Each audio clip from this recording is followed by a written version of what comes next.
Addicts. This is Joe from Black Boxed Silver and Bronze, and I'm taking up Alan, the Comic Collector Geek's weekly challenge. This week is for the best Black history comics, and I've got 11 a share, top 10, and one honorable mention, and two of them overlap with Alan's choices, so see if you can guess which two are going to overlap before I show them. Let's go.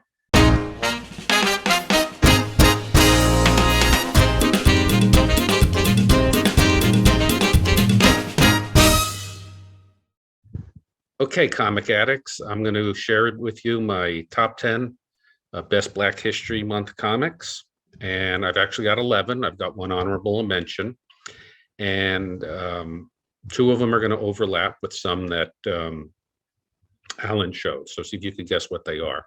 I will tell you, there are some comics I didn't include in here. I made a list, and basically Black Dynamite, Black Panther, Black Goliath, and Black Lightning didn't make the cut for me, but I have some good ones, I think. So the first one I want to share is Lois Lane, number 106, and this is the I Am Curious Black story, and Alan did show this one. This is from November 1970, and it's a great comic. And it was trying to, you know, in the early 70s, there were a lot of comics written. They were trying to bring Black characters in. Some of them had they were jumping on the blaxploitation movie trend. Some of them were talking about race relations. And this was trying to talk about race relations in Metropolis. And so Lois Lane wants to go into Metropolis to Little Africa and to get a story, and she goes down there as herself, and nobody will talk to her. So Superman takes her up to the Fortress of Solitude, puts her in this plastiform machine, I think was called, plastiform machine, something like that, and changes her into a Black woman for a day. And she goes back down to Little Africa, and now people will talk to her, and she's treated differently within the community and without the community, and supposed to give her a perception of what it's like to be Black. So that's my honorable mention. And then at number 10 is Green Lantern, number 87. I wanted to throw some DC in here. Green Lantern number 87 from January 1972. And that is John Stewart, a replacement Green Lantern. And he was the second Black superhero in DC. If I've done my history right, then I'm going to share with you some information. And if it's wrong, you can put it in the comments. But he was the second Black superhero in DC. The first one being in 1970, Black Racer, created by Jack Kirby and his Fourth World saga. But this guy's pretty popular. And he was created by Denny O'Neil and Neil Adams. And supposedly Neil Adams went in and said, "Hey, look, we should have a Black character, not because we're liberal, but because there would be a Black Green Lantern." So they created him. And what's very interesting is that his design was based on a very famous actor from the time, Sidney Poitier, who's a really great actor. So that's John Stewart and Green Lantern number 87 coming in at number 10. And then Marvel Captain America number 117. You all know this. This is the first appearance of the Falcon from September of 1969. And what's significant about this is he was the first African American superhero.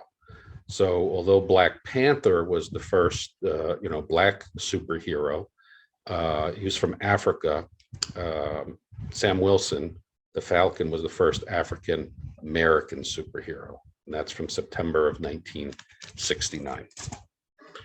Okay, a more modern comic coming in at number 8 is Archie, number 631. This is from May of 2012, and First of all, I love Josie and the Pussycats, any of the Josie and the Pussycats covers in the Archie runs. I love their costumes. And but what's interesting about this is that this is the first interracial kiss in the Archie series. And so this is Valerie Brown from Josie and the Pussycats. And issues 631 through 634 was a 4-part series about Archie marrying Valerie. And they have a biracial child together named Star, who's a musician. It's an imaginary story, but pretty cool art by Dan Parent, and just a neat cover. So that's number 8, Archie 631. And number 7, here's the second issue that I have that Alan showed. This is Luke Cage, Hero for Hire, number 1. And some things that are significant about this comic. This is from June 1972. And he's the first Black superhero to debut in his own comic title, right? So, yeah, there was Black Falcon, there was Black Panther, but here's the first superhero in a Black title, okay? He's the first solo Black character since Lobo. And another thing that's interesting about Luke Cage, I think, is that he's one of the Black characters that did not have Black in his name, like Black Panther and Black Lightning and so forth. So that's Luke Cage, Hero for Hire, number 1. And just a side note, my personal opinion is that this is a very undervalued comic book. You could still get this for a pretty good price and put it in your PC. I think 2 of the ones that are undervalued is Daredevil number 1, which is now going up, and this one. I think that this one has a lot of place to go. Great comic. Okay, now for number 7, I've actually got 5 comics, and these 5 comics are an imprint that was released by DC, and it was Milestone Comics. So as a group, here's Static number 1. Milestone Comics was a division of, or an imprint of, Milestone Media that was founded in 1993. And it was a collection of Black artists who thought that minorities were underrepresented in comic books. And so they created this universe, I think it was called Dakota-verse, and they created characters like Static, Hardware. This is my favorite one. I have almost a complete run of Hardware. I like this a lot. Then there was Zombie. There was Cobalt. These are all number 1 issues from my collection. And there were other ones like Blood Syndicate and Icon. I don't have Icon number 1, but I pulled this one out because this is a great cover, and this is a really fun comic book to read. And you could probably see just by looking at it that if you compare it to Luke Cage, that's an amalgam of Luke Cage right there. That guy's name is Buck Wild. He's a mercenary for hire, I think, as opposed to Luke Cage, the hero for hire. And the story is hilarious. They're just playing on all the tropes of Luke Cage. Just like Luke Cage is always saying "Sweet Christmas." If I remember correctly, this guy says "Sweet Easter" all the time. It's super hilarious. So I recommend you going out and finding this one. If you want a good chuckle, they did a great job on this. And just as an imprint, Milestone Comics, made an impact because they had Black characters and Black creators. Okay, now the next one is similar to Milestone Comics in that it was, Black creators, but this is from the Golden Age. And this is not the original. There's no way I could afford it, and they're very tough to find. This is a reprint, but this is ALL-NEGRO Comics, number 1, from June 1947.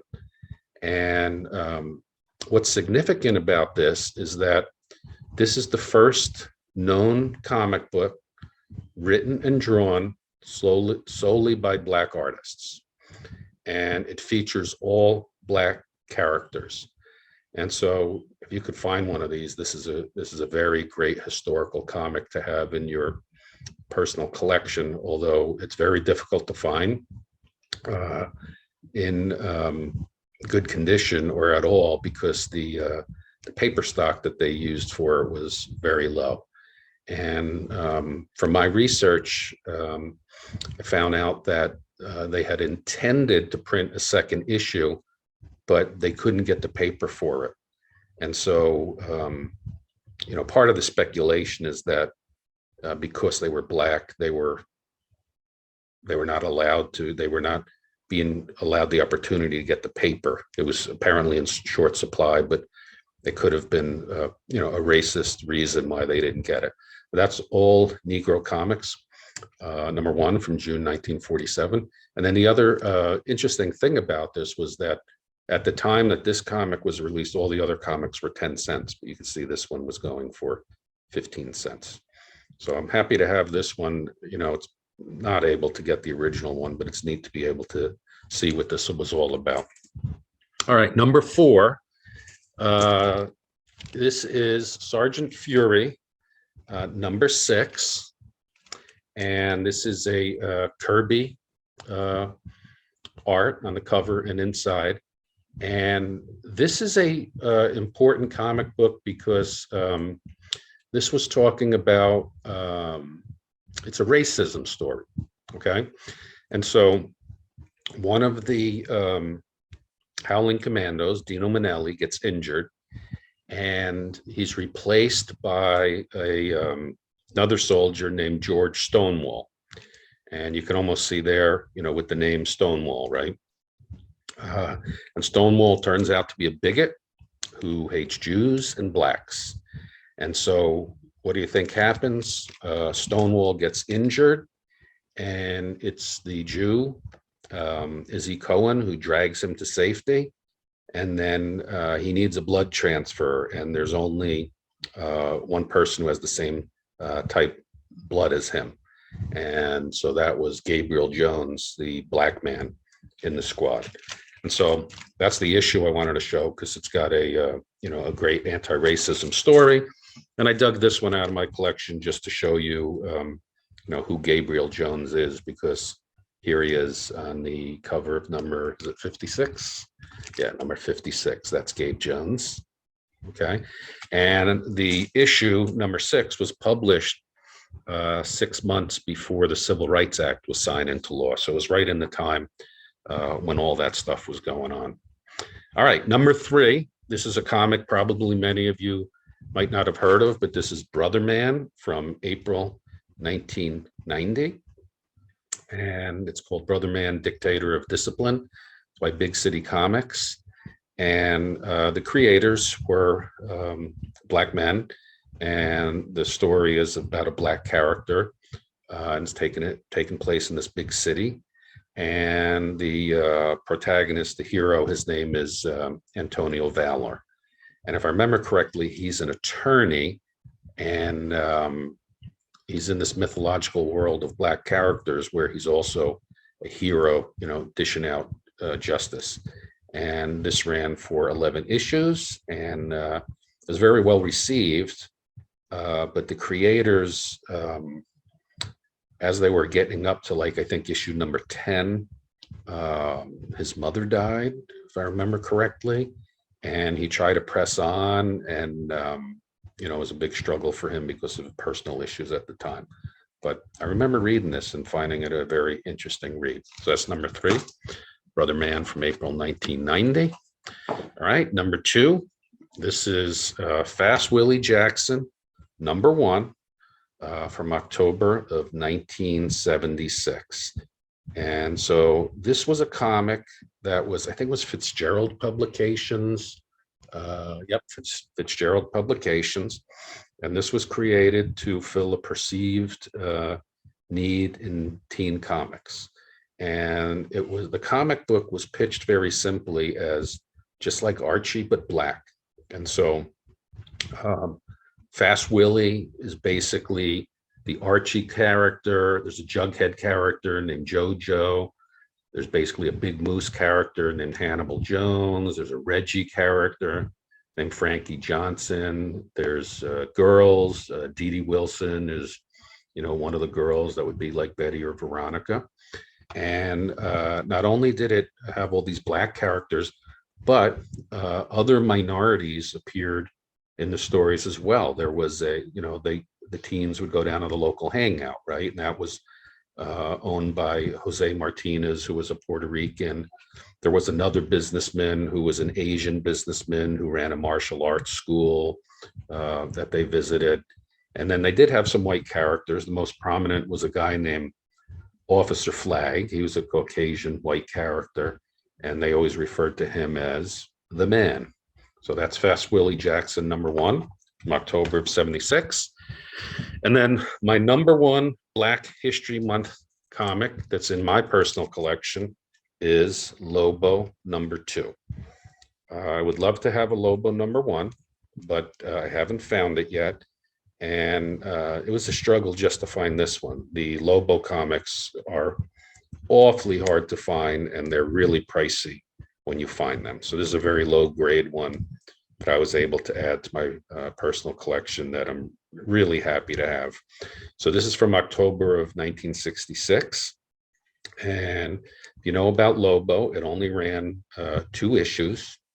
And what's historical about this is that Lobo is the first Black character to star in his own comic book.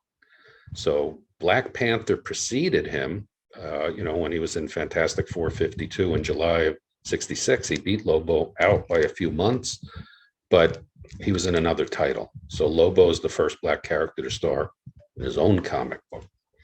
And it only ran 2 issues. And basically, it seems to have been canceled because of racism. So what was happening was they were printing these comics, and then, they were in the bundles. And anytime this was on top of the bundle, the distributor would just return the bundle unopened. So I found some information that said that, the standard print run at the time was about 200,000. So there were about, 200,000 issues of these printed, but probably only about 10,000 to maybe 15,000 were sold. And so that's very interesting. And hopefully I'm going to find a Lobo #1 sometime to add to my PC. So he's the first Black character to have a solo title.